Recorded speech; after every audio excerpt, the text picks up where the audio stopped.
Isaac is you're the bow. Take a bow, Isaac Orr. And we are live on episode 295 of the In the Tank podcast. We're going to be talking about a new poll commissioned by the Heartland Institute and Rasmussen reports. And that'll pretty much be the bulk of the show. I am your host, as always, Donald Kendall, and I am joined by a true basket of deplorables. I've got Justin Haskins, editorial of deplorables. Thank you, Hillary.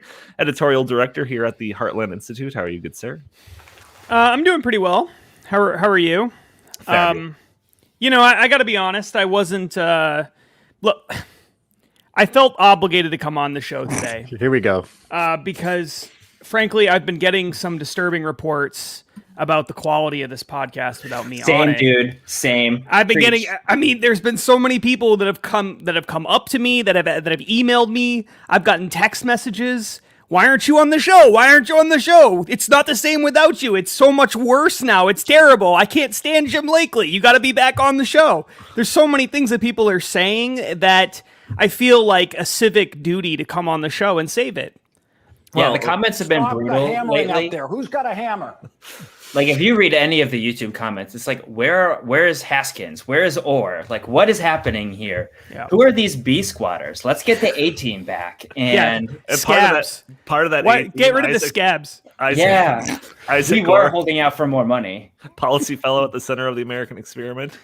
How are you, good sir? Here to save the show, ladies and gentlemen. Welcome.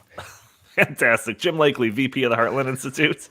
Are you glad to be joined by these two gentlemen that obviously have a super inflated ego of themselves? Not particularly. I think we can dump them. We don't need those guys, Donnie. Just you and me, baby. You know what? This show would not be sponsored by Dunkin' Donuts today if it were not for Justin T. Haskins. Look for the big, beautiful blue check mark. That's true.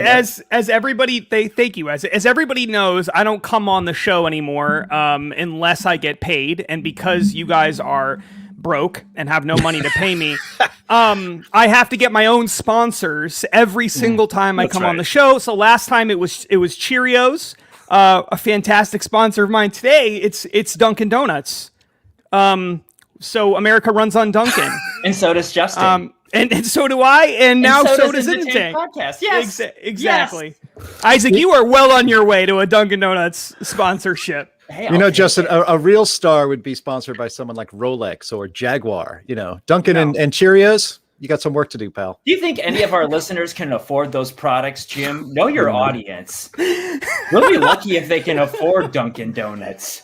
Or actual Cheerios and not like Malto meal knockoffs. Yeah. Well, you know what? Isaac's right. I'm a man of the people. I'm not like Jim Lakely here, who's only takes sponsorships from Rolex. Good luck waiting out for that one, by the way, Jim. But in addition to that, I like breakfast food. I mean, what could I say? Jim's got one of those watches that's like a calculator. Yeah, I'm going to get on my own sponsor. Kaboom. That cereal, Kaboom. Yeah. Is that an old person cereal that's been discontinued since I've never heard of it. No, it's actually something funny to Google. Yeah, look up Kaboom and Ace of Spades HQ. Oh my God. Never look up anything Jim tells you to Google. Yeah, I made that mistake a couple times, and boy, very good rule. I regret it. Yeah. Hey, it's not my fault the cops came to your house. All right. Whoa. This is why we don't have these guys on the podcast. It goes off the rails very quickly. So to put us back on the rails, Isaac, you sent to my attention this article from one of our friends, Michael Shellenberger. I might or may not have a crush on the man. This is the show, Mike Shellenberger. Forbes article that is titled "China Helped Make Solar Power Cheap Through Subsidies, Coal, and Allegedly Forced Labor." So this actually ties in with a thing that we talked about last week, which was a quote from John Kerry talking about that he is aware that China uses slave labor to build solar panels, and it's troubling, and we should probably do something about it. Next question. So Michael Shellenberger goes into depth. I wonder if he was like required to add the allegedly in this when he like posted the article. It just seems like kind of a little asterisk there, but. So, Isaac, you sent this to my attention. What did you find interesting about this? Well, I just want everyone who's listening right now to understand that they need to communicate their desire to have Justin and I on the show more frequently. Oh my God. That means leave a comment on iTunes or YouTube and send the emails to your email, Donnie? No, send it to Jim. J. Lakely at heartland.org. Tell him he needs to up the compensation in order to get top tier talent, because this show is worth it. It's worth saving, like America. So the Michael Shellenberger article, I believe this one was at Substack. So I think he's also, obviously publishing stuff at Forbes, but basically the arguments that he's making is that it was not some sort of big efficiency increase in solar panels that has brought the cost down. It's the fact that they're manufactured in China, where they subsidize the solar panels. The factories operate at a loss. They use cheap coal-fired power in order to make them, because making solar panels is very energy intensive. And they also have brought labor costs down by not paying their labor force. So it's interesting. He's got a picture. It said it's time to call it genocide. And, frankly, I'm just surprised that the Biden administration is even acknowledging that this is going on, because this is a really bad look for somebody whose platform is like, oh, well, we want to use the Green New Deal in order to advance environmental justice and right past wrongs when it comes to like disparate pollution in like racially diverse neighborhoods. Like, this is kind of making a whole new generation of problems when it comes to that. So yeah, that's the article. It's fun. Check it out. Yeah, it's definitely an article that you can send to your, lefty friends that say, "Oh no, solar prices are coming down. Solar prices are coming down." And be like, "Oh yeah, here's the reason why. You still sleep well at night." Yeah, especially after wait until they post something about Palestine and then drop that on them, because what? Justin or Jim, any words you want to jump in on this article about, or should we get to the poll? No, I think let's talk about this a little bit more. I think it's important. Trump, for all of his flaws, he was tough on China. And when he meant it, he knew that China was engaging in these tactics, let alone if you just, their trade tactics for solar panels, they make them at below cost. Yeah, they definitely can make them cheaper than anywhere on earth when you make them with slaves. The labor is free. And so they actually would end up dumping all of these solar panels onto the global market in the United States and in Europe and they would sell them, or they would have them out there for less than it costs to make them, again, because of slave labor. The manufacturing process for solar panels, people think that it's some kind of automated, you imagine robot hands doing all these things. Yeah. Solar panels are actually very thin and very delicate, and they need to be handled by humans because the job of putting these things together is so delicate that you can't depend on a machine, or you'd break half of the stuff that you make. And so, yeah. And, the idea that the Biden administration deserves any credit for just saying the word genocide when pushed on it, they haven't really focused on this, have they? Donald Trump focused on China and its behavior on the global trade stage, and with its slave labor. And like I said, he deserves credit for that. And then the other thing is that we talked about this on the podcast last week, or at least brought it up briefly. The United States, the people that are dedicated to green energy in the United States, that virtue signal by saying, "Hey, look at my Tesla. I got my Tesla, and I have solar panels, and I'm all for green energy." They know none of these things. They do not know all of the downside, and there's a ton of downside, and actually tragic human tragedies when it comes to solar panels in the United States. But we let China make the solar panels for us, and then we buy them back from them. Using methods. And by the way, what do you think China uses to power up the manufacturing plants that make all of these solar panels? Coal. That's what they use, coal-fired power plants to do these things. So this entire thing is a fraud. It's a charade. It's a shell game. And one thing that was mentioned in this Michael Shellenberger piece at Forbes was that we've about, and maybe Isaac could talk to this a little bit more, but we are at about the peak technology wise, we're about the peak that we can get to as far as extracting energy using solar panels, that we have not been able to advance much farther, frankly, since in many decades. And so we can't it just takes lots of land to convert everything to solar. And so it's a loser technology that is being made by slaves in China and sold back to us. If you think that's a good deal, that's good for the environment and good for your soul, if you think that's a morally superior idea than just building nuclear power plants in the United States, you've got some serious problems and you need to learn some stuff. Speaking of loser technology, Justin, anything to add to this conversation? That is just absolutely outrageous. Cheap shot. So look, I think that I think we're being a little bit unfair to the Chinese. Frankly, Jim said at one point that slaves are free. Slaves aren't free. It costs a lot of money to Should I just house. cut him off right here? Look, Should I just cut him off right here? The thing about China that you have to understand is this: they have been violating human rights for like at least a century, and going probably for the entire history of modern China. They've been violating human rights. They violate human rights all the time. They've been violating human rights constantly. And so I actually think you can make a very strong moral argument to not do any business with China, period. There's a lot of people who would disagree with that. There are a lot of people, even Republicans, a lot of conservatives who don't agree with that either. Yeah, well, let me push back from that perspective, because you've got people, from libertarian think tanks that'll talk about how this is China just going through the developmental phase. Like when we were approaching the industrial age, like we had some unsavory practices too, and it's just growing pains of a developing country. What do you say to that? Well, I think it's totally ludicrous. The idea that the Chinese economy is somehow this backwater,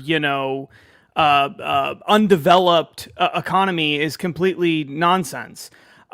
Just because you violate human rights does not mean that frequently, and just because you aren't as wealthy as the United States does not mean that you are not an industrialized economy. They obviously are an industrialized economy, and they know exactly what they're doing. The reason why the establishment in America doesn't want to break ties with China, and again, I know there are a lot of people on the right that don't agree with me here, but the reason why the establishment does not want to break ties with China is because they're in too deep with China.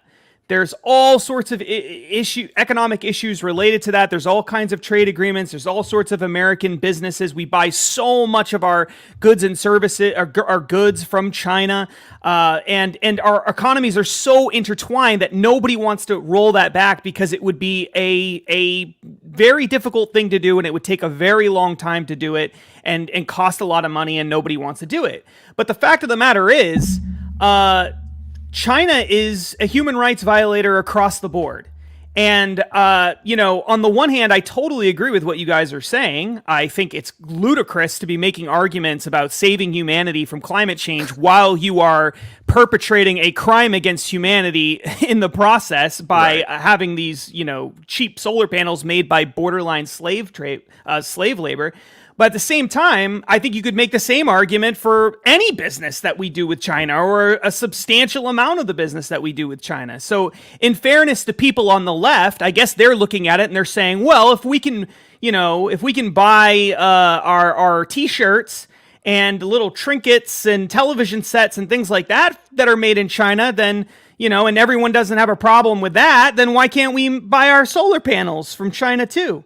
And so I kind of get that, at least. I mean, if you're gonna be okay with someone violating human rights, at least just be consistent about it. And I think that's what the left is doing. They're saying we're okay with China violating human rights. Just we're okay with it. They might come out and denounce it, but they're not going to actually make any moves to change it. And Jim brought up Trump being tough on China. That is true. Trump was tougher on China than basically anybody, but not necessarily for this reason. It had more to do with trade imbalances and economic issues and everything else. So I would argue that basically nobody in Washington cares that China is a human rights violator.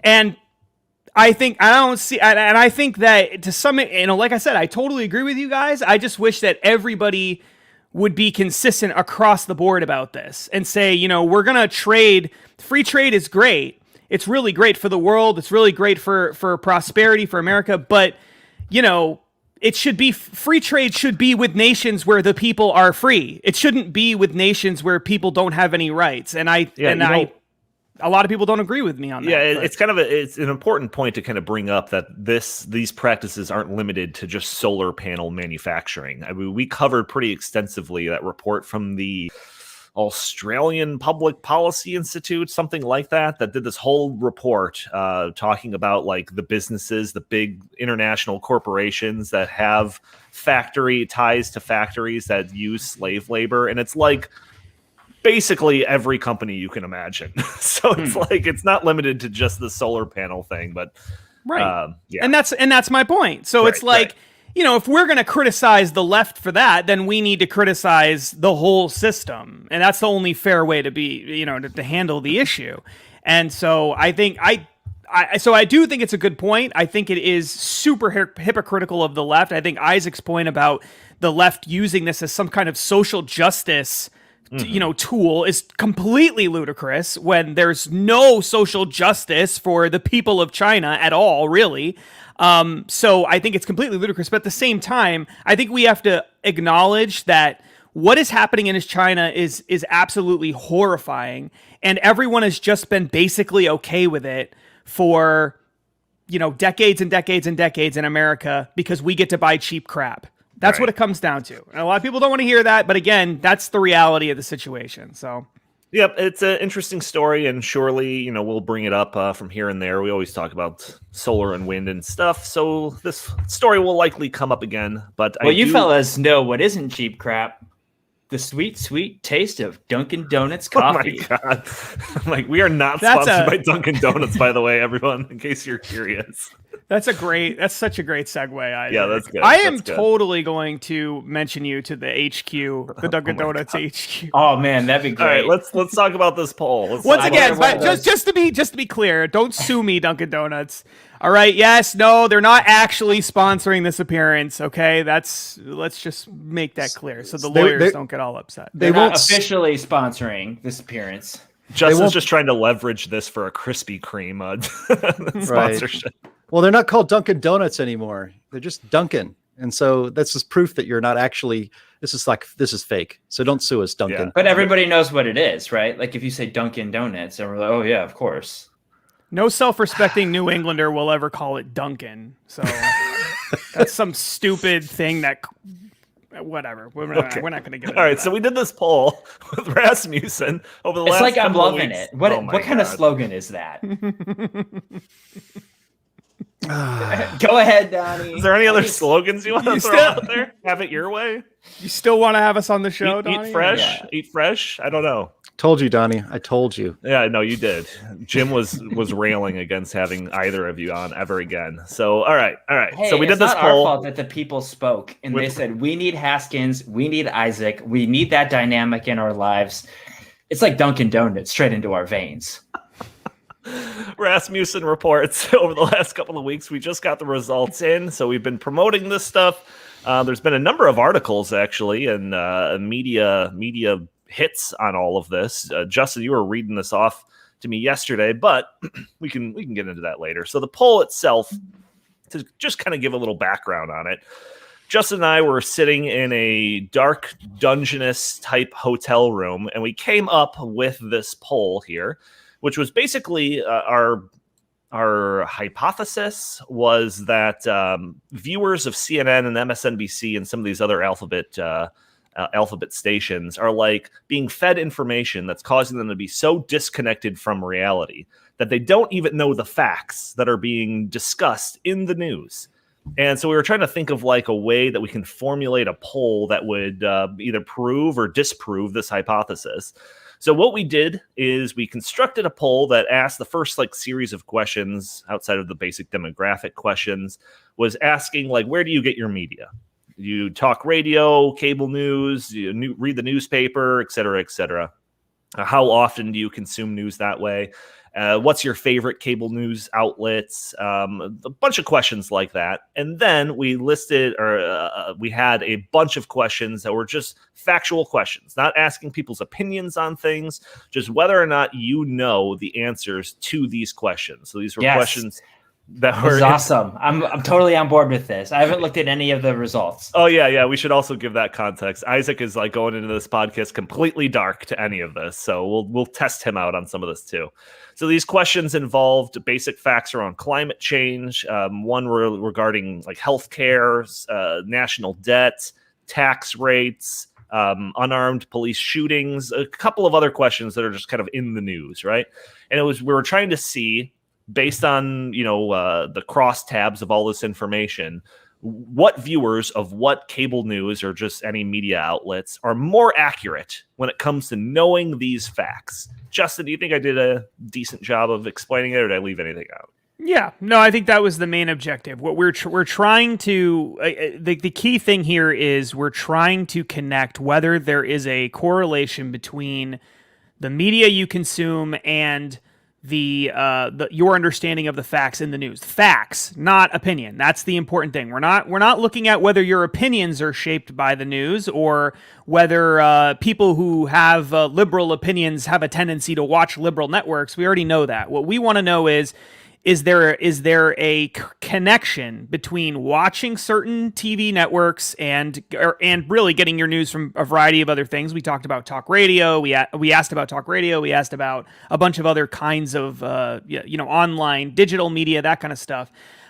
Is there a connection here between where you get your news and your understanding of the facts? I think that's the key way of looking at it. But there's a whole bunch of other interesting things in the crosstabs too, but that was the main thing we were focused on. So for the viewers, this is essentially a think tank version of the jaywalking segment that Leno used to do. You're basically just taking random people on the street and asking them if they know very basic things. In a much more objective way and not just anecdotal based on the crazy people that are willing to talk in front of a camera on the street.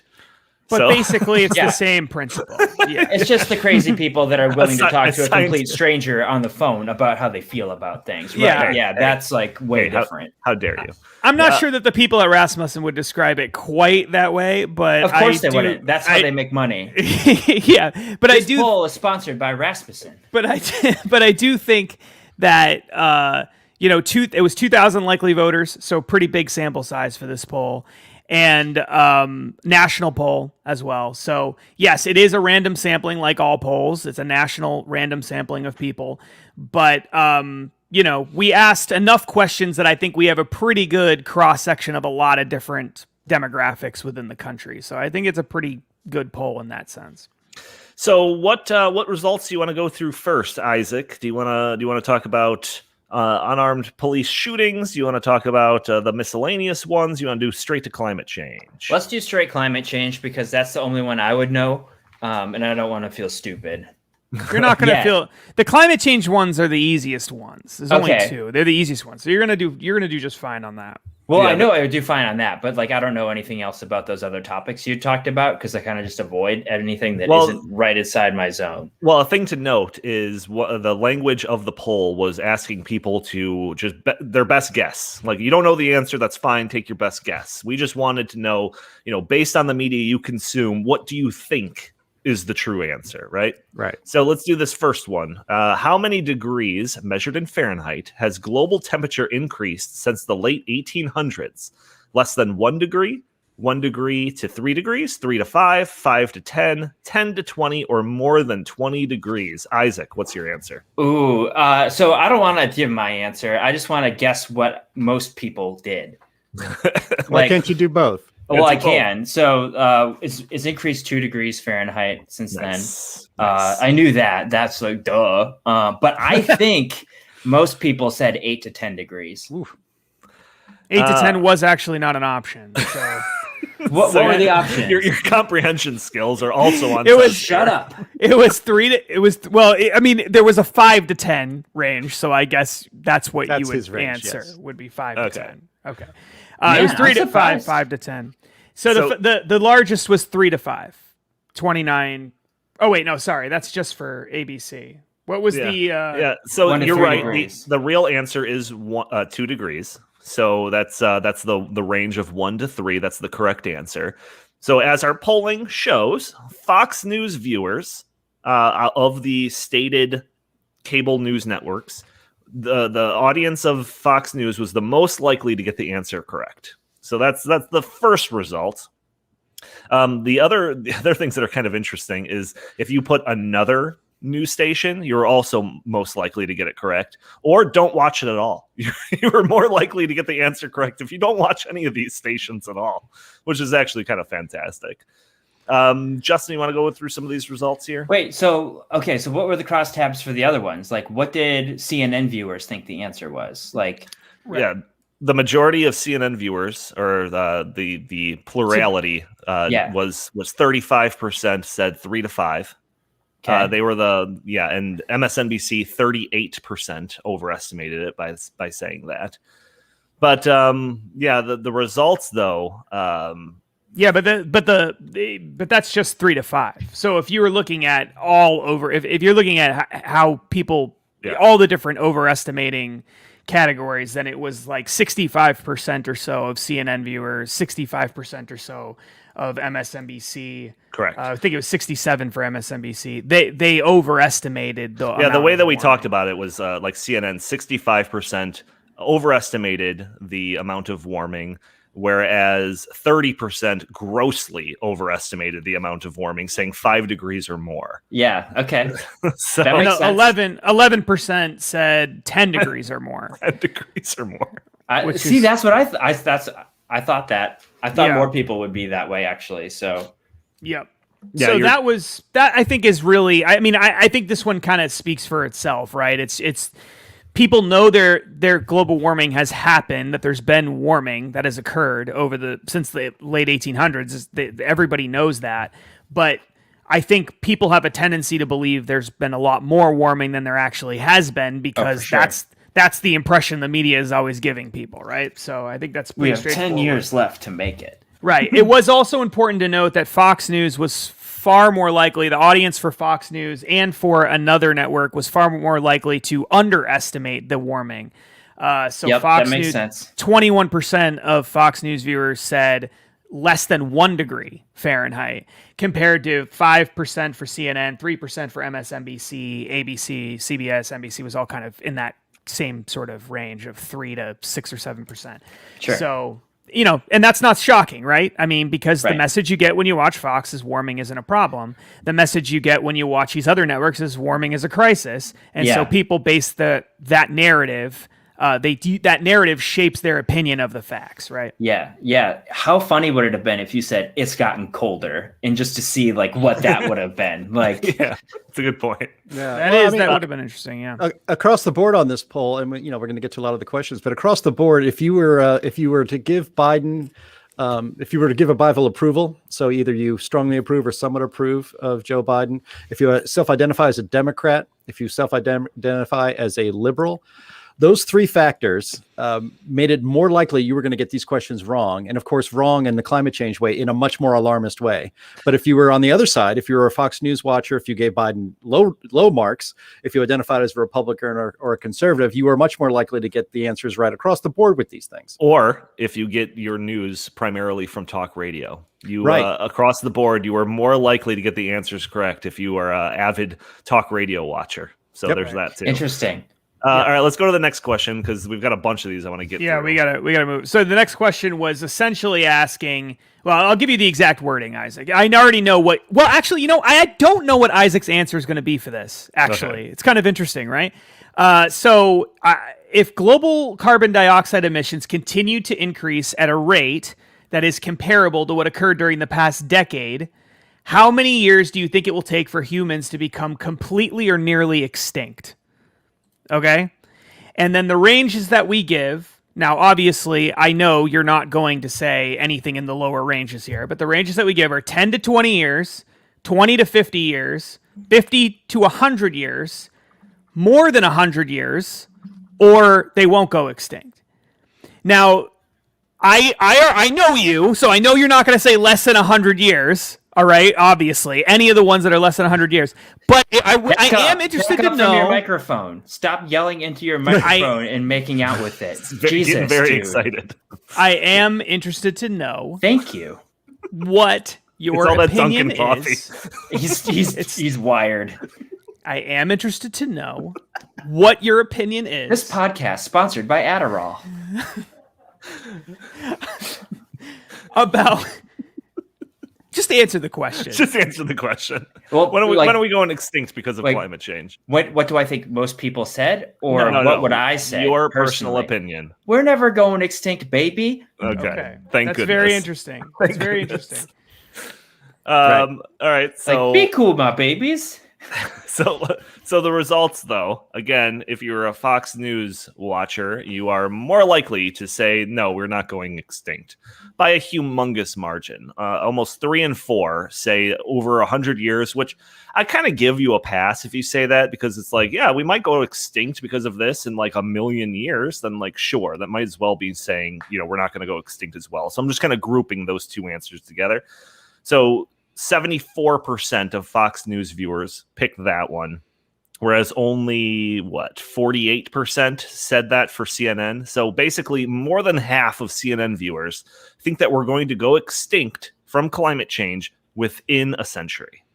If you want to break it down to just like 50 years, the 10 to 20, 20 to 50, grouping that up, 28%. So more than a quarter of CNN viewers think we're all going to be dead from climate change by 2071 in 50 years. Yeah. That's the this is like the world that we're trying to maneuver through, where the half the population thinks we're all going to be dead in 100 years, within 100 years, and the other half, a quarter of the course population, right? Like, I'm surprised 48% said 100 years or more. Like, yeah, that's encouraging. Actually, 50. Oh yeah, okay, yeah, 48%. Yeah, and don't let the network news, the ABC, CBS, NBC, nightly news broadcasts viewers off the hook either. I mean, their audience is dwindling, but it's still immense. There's still more viewers of those 3 network news shows every night than there are for the cable news networks combined. But all those viewers too thought that their grandchildren will be dead. Yep. That their grandchildren will be unwilling participants in an extinction event for humankind. Yeah, their grandchildren. People alive today will be partaking in an extinction event due to human-caused climate change. Half of them think that. Yeah, an important thing to note on this, and Justin, you mentioned this before when we were talking about all of these numbers, is that like this is not necessarily information that is being like pumped from these stations. This is just like the takeaway that the audience is getting. Right? We don't know necessarily that, the people on CNN every day are saying that we're going to be dead within 50 years. But this is the takeaway that audience is getting based on the rhetoric that is being, expelled all over the place from those networks. And then the other thing that I want to note is with all of these is that this is like particularly interesting because like these are these people's perceptions of reality, and their perceptions of reality is what's driving the politicians that they support and vote for, and what drives the policy proposals that are being enacted, in Washington, D.C. It stems all from this perception of reality. So when you have half of CNN viewers thinking we're going to go extinct within 100 years, of course that's driving crazy things like the Green New Deal and all of this other garbage that we talk about on a week-to-week basis. Well, did you have a geographical breakdown of that too? Like, were you able to see? No. Is it okay? Okay, that makes sense. Yeah, no geographical break. It was interesting because, I was surprised that there were so many people who said that it was going to happen eventually. That there weren't more people who said that we would never go extinct. That really surprised me. I mean, even at Fox News, it was only 20% said we won't be extinct. That means 80% of people who watch Fox News think eventually we would go extinct from this. And I think that's pretty I understand the logic, more than 100 years could be 10,000 years. And I guess, you could make the case, well, maybe eventually it will kill us or whatever. But people really don't have much faith in humanity.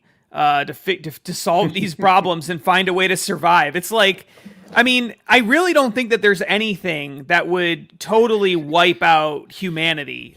We'll figure out a way to survive. We'll send Bruce Willis into space with a mining crew to blow up asteroids. We will do what it takes to save humanity.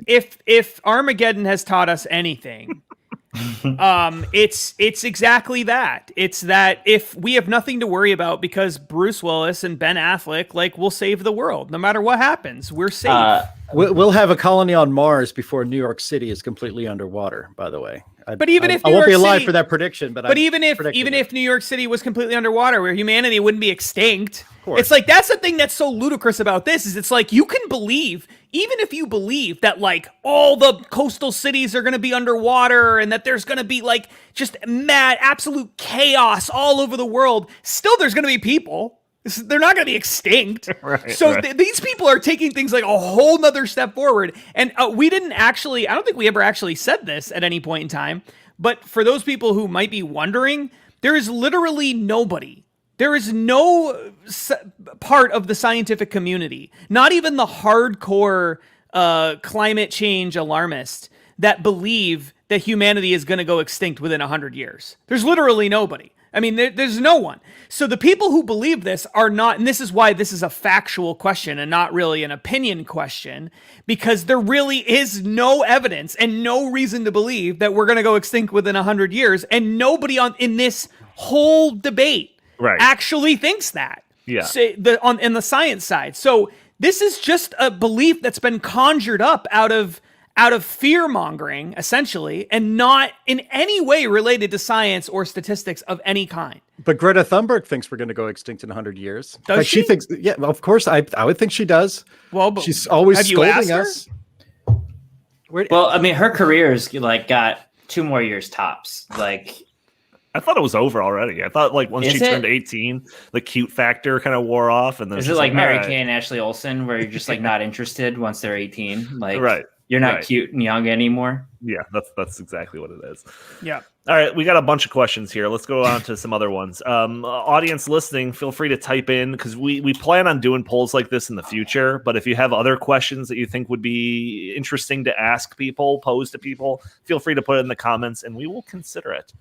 Let's do national debt because it is on the top of my screen here. So we asked, at present, how large is the U.S. national debt? The options: 500 billion to $1 trillion, 1 trillion to 5 trillion, 5 to 10, 10 to 20, 20 to 30 trillion, 30 to 40 trillion, or north of $40 trillion. Isaac, if you don't know this answer, you're kicked off the show. Oh, I was trying to. We got 12 people watching live, so I was trying to see their comments, so that way we could get their support for Justin and I up. Really build it. God. So, like, put it in the chat, folks. What was the question? What's the debt? What's the national debt? It's like 35 trillion. Well, it will be in like a year and a half, but Okay, well, it's 27.5 or I something think like it's that. 28, actually. 28. Oh, geez, I checked yesterday. Yeah, so I was wrong. must have went up. Whatever. But the range is 20 to 30 trillion. So again, if you are a Fox News watcher, you are generally speaking twice as likely to get that answer correct than your CNN and MSNBC, ABC, CBS, NBC counterparts. 35% of Fox News viewers got that one correct, whereas only 16% of CNN viewers got that correct. The vast majority of CNN viewers underestimated the national debt with 29%, so almost a third, saying 5 trillion or less. Yeah. 5 trillion or less. Right. And Whoa. the last time the national debt was $5 trillion was 1995. I looked it up. So That these was a people, solid 30%, yeah, it was a solid year, but 30% of people in CNN, 30% of their audience believes that the national debt is what it was a quarter of a century ago. When Super Nintendo Like came that, out, yeah. that is Bill Clinton was president. Newt Gingrich was like Speaker of the House, I think, at that point in time, or he almost was if he wasn't already. No, he was, he right? was, yeah. 95. So, I mean, this is a long time ago, folks, and people they think the national debt and just think about this: the national deficit, not debt, the deficit last fiscal year was over $5 trillion. So literally, we are just the amount we added to the debt last fiscal year surpassed the total debt that these people think the whole country has amassed over its entire history. That's how delusional they are. 30%, 3 in 10. And then if you add in the next highest group, which is 5 to 10 trillion, which is way, way off as well, and you combine those two numbers together at CNN, it's half. Half of CNN viewers think it's 10 trillion or less when the real answer is almost 30. That is so... it just, again, it shows you very clearly that the news you watch impacts your understanding of the issues, not just your opinion, but your actual knowledge of the issue. And so you see it there, and they just don't talk about debt at these stations, so people don't think it's a big deal, and so they put a low number in. All right, how about this one? Let's do top marginal federal income tax rate. So we asked, what is the top marginal federal income tax rate, the highest rate one can pay in federal income taxes for Americans who earn at the top income bracket? This does not include state income taxes or payroll taxes like Social Security. The options are 0 to 10, 10 to 20, 20 to 30, 30 to 40, 40 to 50, or more than 50%. Isaac, do you still want to take this quiz? What's the answer? Yeah, it's 30 to 40, right? Correct. That is Yes, right. Absolutely. Very good, Isaac. Once again, Fox News, of the listed cable news networks, the viewers of that were most likely to get that correct. Although in this case, people that don't watch like any news, cable news, were more likely to get it correct, which is fantastic. That's because they're too busy making money and caring about tax rates than watching Fox News. Right. So you know why I don't watch Tucker Carlson? Because I make money. So once again, CNN, 33% think that it is 20% or lower. 12% of both CNN and MSNBC viewers, 12% think the top marginal tax rates for the richest in Americans is between 0 and 10%. So when you hear them talking about the rich not paying their fair share, it's because they think that they're paying 0 to 10%. Right. Like it's just a disconnect from reality. Yeah, or I mean, even 0 to 20% is way, way off. Right. Way, way off. It was funny. When Donnie and I, we recorded a video for Stopping Socialism TV, and if you're not a subscriber of that, you should go over there, or else you're a socialist and subscribe. That's true. But I, one of the things that I pointed out to him in the video that we just recorded about this was that if you actually look at this, there is, if you take the two bottom answers that you could give, 0 to 10% and 10 to 20%, and you add those two things up, those people, that 30% or so of the CNN viewers and MSNBC, those people think that, the top rate is 20% or less. So you could actually make the case to those people. You could actually go to those people and say, hey, you know what? Let's make tax rate 25%. And they would actually think the tax rate is going up for the richest people, when in reality, you're giving them a tax break. You're actually cutting their taxes. So you could cut taxes for wealthy people, and 30% of CNN's audience would think that those people are getting a tax increase, because that's how delusional they are when it comes to this. Let's stick it to the rich. They have no idea. Yeah, let's stick it to the rich. Let's make it 25%. Yeah. You owe us 25%. Right. And they would have no idea that it's going on, because they just, again, they're not actually getting these numbers. It's just driven by narrative. The rich don't pay enough, so they're guessing what that means, and their guesses that they give are totally wrong.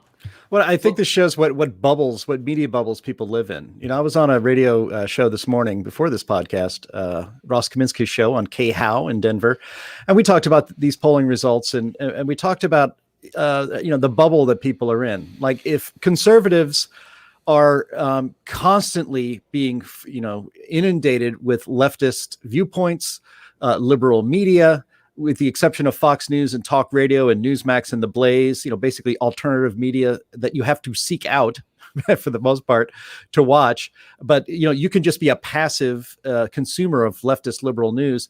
Conservatives actually know a lot more about these issues because they are exposed to a lot of information from a lot of different sources, and they can figure out what the truth is. People on the left are not. People on the left don't watch The Blaze. They don't listen to Talk Radio. They think people that do contrary to the facts, as this polling is showing. They think people that do consume conservative media are ignorant of the truth, that don't follow the science, all of that stuff. They have this superiority complex about themselves because they watch CNN and they listen. We didn't mention it in the poll. We should have.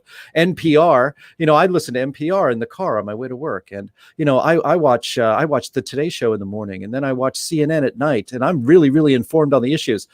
And all conservatives listening to this podcast or watching this on YouTube that are conservative have non-conservative friends. So let's just say that they converse with on social media, and they must find it very frustrating that their liberal friends just refuse to believe the truth. If you try to put facts in their face, they won't want to believe it because they have been told by CNN and the media they trust, and that is not that conservative garbage that you guys watch, that they think they know what the real truth is, what the fact is about climate change, about our income tax rate, about the national debt, about crime, about police shootings, all these things that we covered in this poll.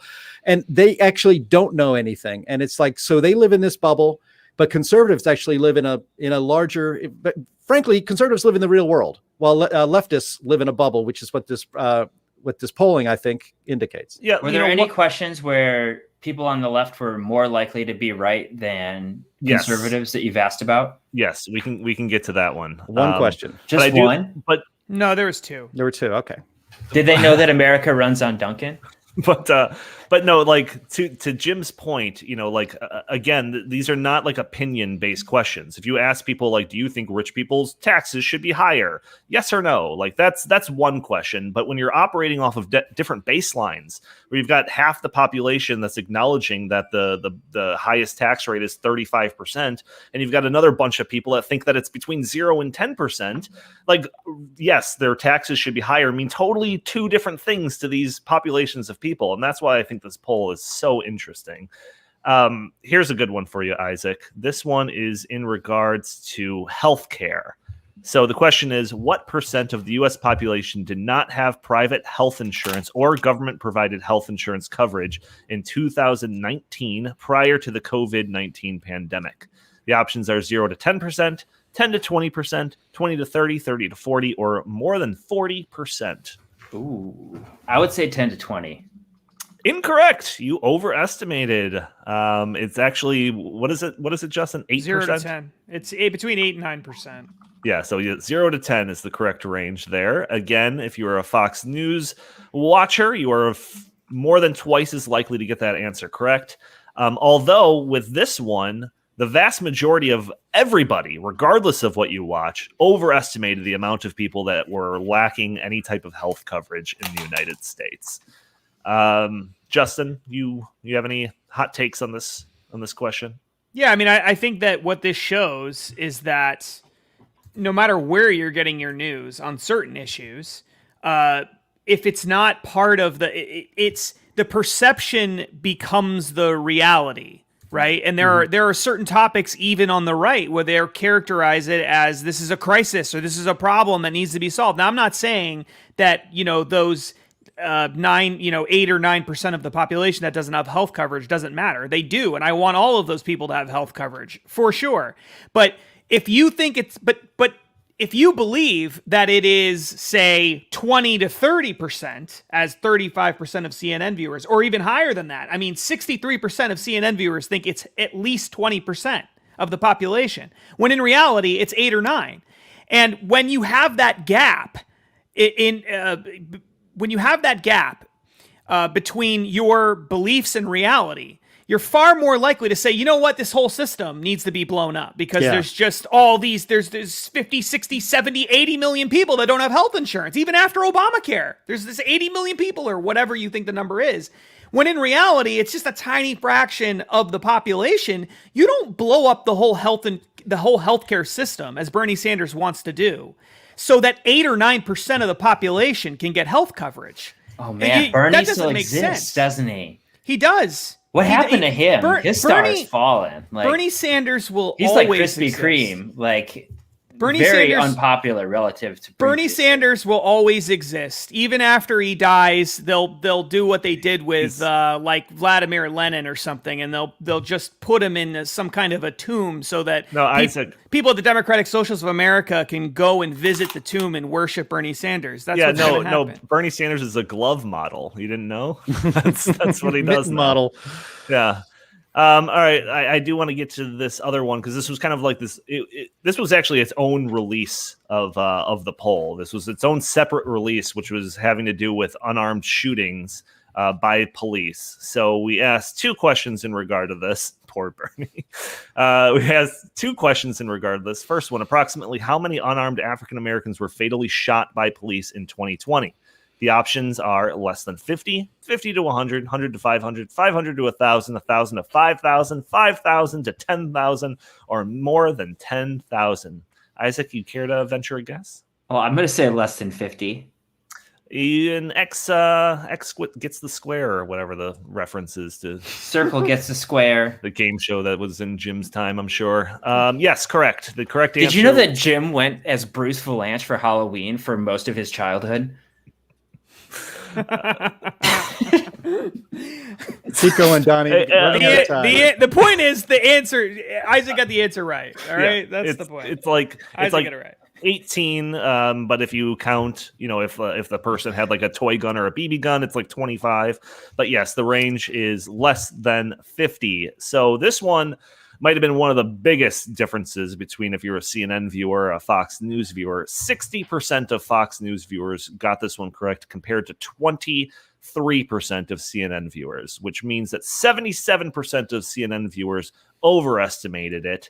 And of that 77, 50% grossly overestimated it, saying at least 100.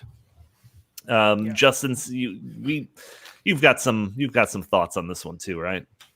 Yeah, I mean, I think the numbers are even more shocking when you look at them over a decade. If you look at it over a decade and you say, well, 500 a year, that was what, about a quarter, about 1 in 4 of people of a lot of these left-leaning networks thought that at least 500 unarmed African Americans are fatally shot by police every year. Over the course of a decade, that's 5,000 people, at least. And depending on how you answered the question, it could be 10,000 or 20,000 people, okay? The real answer is 18 per year, roughly. So that's like 200 over a decade instead of 5,000. Well, that makes a pretty big difference in how you understand this issue. Again, we're not saying you can't have some reasonable police reform. We're not saying that these instances where police unjustly kill someone, when that does happen, that's okay, or that we shouldn't care about it. We should, of course. But the idea that this is like an epidemic that's just wiping out the African American community, and that there are thousands of people dying every year from this, is not even remotely close to accurate. And I think it's important for people to keep that in mind. The numbers are so far off on this question. It illustrates that people are never being shown the number on a lot of these networks. Never. Zero times. So all they're getting is a narrative, and the narrative shapes their view of what the facts are. And so all they know is that it's a problem, and that it's a big problem, and that there are people marching in the streets because that's how big of a problem it is. And that's all they know. And so what kind of number does that, how many people is it really? Well, I guess people just invent it in their minds, and they think to themselves, well, it's a big problem, so it must be 500. Or it must be at least 1,000, or it must be at least 5,000. It's not that they can't remember the number, because if they heard the number ever, they would think it's closer to 18, not 1,000. That means they've never heard the number. Right. And they're just inventing it in their minds because that's the narrative. The narrative is leading them in that direction. Jim, so they invent it. Jim, what is the purpose of a news channel? Tell me this. Jim used to work for the news, by the way. Oh, yeah, right. I'm a recovering journalist. It's been about 12 years since my last story. I have a chip for it and everything. The purpose of like an implanted chip, or yeah, that's from his vaccine though. Yeah, it's different. No, I mean, obviously, the purpose of journalism is to inform the public about the facts around them. And but to modern journalism, it's with the exceptions of Fox News and Newsmax and The Blaze and The First and some other rebel news outfits. The purpose of CNN, MSNBC, the Washington Post, and New York Times is to serve as the propaganda arm for the Democratic Party and left-wing activists in the United States. And this question on how many unarmed African Americans were killed by police in 2020, with the answer being 18, when you would think that the answer, and as the poll said, you would think the answer is in the hundreds a year. The Black Lives Matter and our media and leftist activists across the United States put forth the narrative that the police in this country are so utterly corrupt that they were hunting African Americans on the street almost for sport.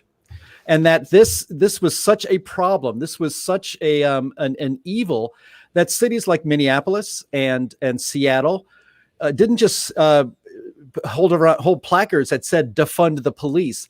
They defunded the police, and then they attacked the police forces in these cities. And now, of course, I think Minnesota and New York City was another one. And of course, after everything died down, very quietly in the last couple of months, New York City has now expanded its increased its police budget by several tens of millions of dollars. But the damage has already been done. I saw a story just the other day, 20% of Seattle's police force that existed before the Black Lives Matter movement really took off in the United States. 20% of the cops in Seattle have quit, either taken early retirement or just outright quit. Same as they're having a hard time retaining and hiring police officers in Minneapolis. And you wonder why. And it's because things like, so when liberal news outlets put forth a false narrative like this, the damages are real and they can be very lasting and very harmful to the American people, but they don't care because, as Justin said, what they care about is the narrative, a narrative that in 2020 was designed to hurt Donald Trump, and continually and just for kicks, narratives that always hurt conservatives, non-leftists, and help the Democratic Party. But yeah, you're right. The news channels are supposed to report the news. You're supposed to present facts to people. Yeah, that was the simple answer to the question. But what this poll shows is that across the board, CNN and MSNBC are failing to do that. They're failing to do that. And while ABC, that's an intentional, and CBS, right, and NBC too, because they're almost in line with CNN and MSNBC almost every question. Right. Yeah. Because being factual isn't their business model exactly anymore. Right. We've gone beyond that. But I do think, because Isaac asked this earlier, and it is important that we point this out. There were a couple of questions where conservatives were more likely, or conservative-leaning networks, the audiences of conservative-leaning networks were much more likely to get it wrong. And those two questions were that we had a question in here asking about. Do you have that one, the rifle question, Donnie? Do you have that one pulled up? Yeah. So the question was approximately how many homicides occur each year in the United States in which the assailant uses a rifle, including so-called assault rifles. The ranges were less than 50, 50 to 100, 100 to 500, 500 to 1,000, 1,000 to 5,000, 5,000 to 10,000, or more than 10,000. The correct answer, pretty much yearly, is within the range of 100 to 500. So the Fox News viewers were far more likely to underestimate that number. But, on the flip side of that coin, your CNN and MSNBCs were far more likely to overestimate that number. Sure.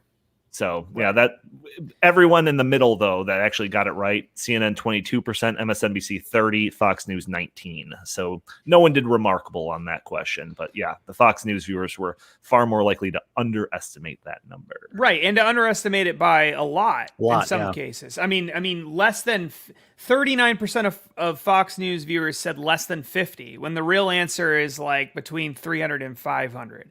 So, that's a big difference. I mean, that's a huge difference. And what that illustrates is exactly the same thing that we've been saying throughout this whole thing, right? What is the narrative? The actual number is probably never given out by, it's not like Fox News or on these other questions, CNN or MSNBC or whatever, is actually writing out the false number. In most cases, for all of these questions, they're not. There's no one at CNN, I guarantee you, has never run a story that said that the national debt in 2021 is $5 trillion.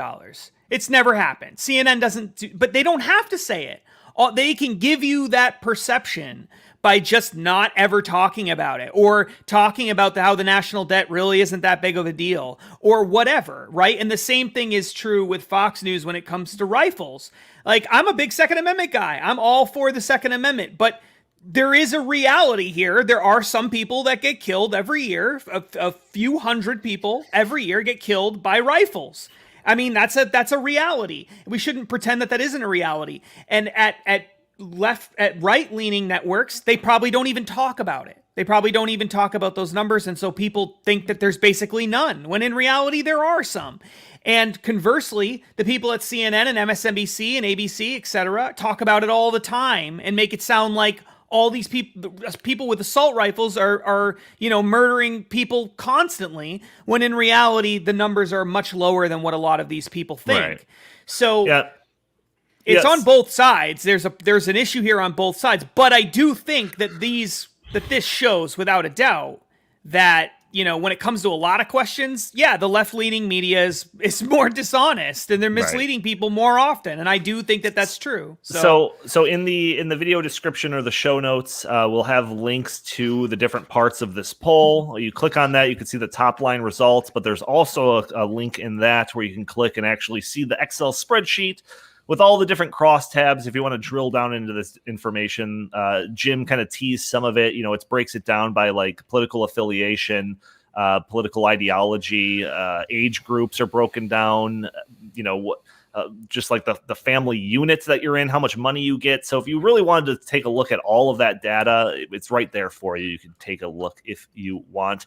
Also, if you do have questions, because we will do a poll like this in the future for sure. If you have any other questions that you think would be valuable to put on this, put it in the comments. We will definitely consider it.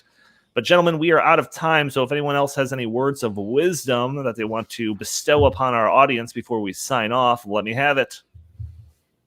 Don't forget to download your Dunkin' Donuts app in the App Store. Okay, so thank you all for joining us on this week's episode of the Tank Podcast. Join us every Thursday if you're watching on YouTube, or Friday if you're an audio-only listener.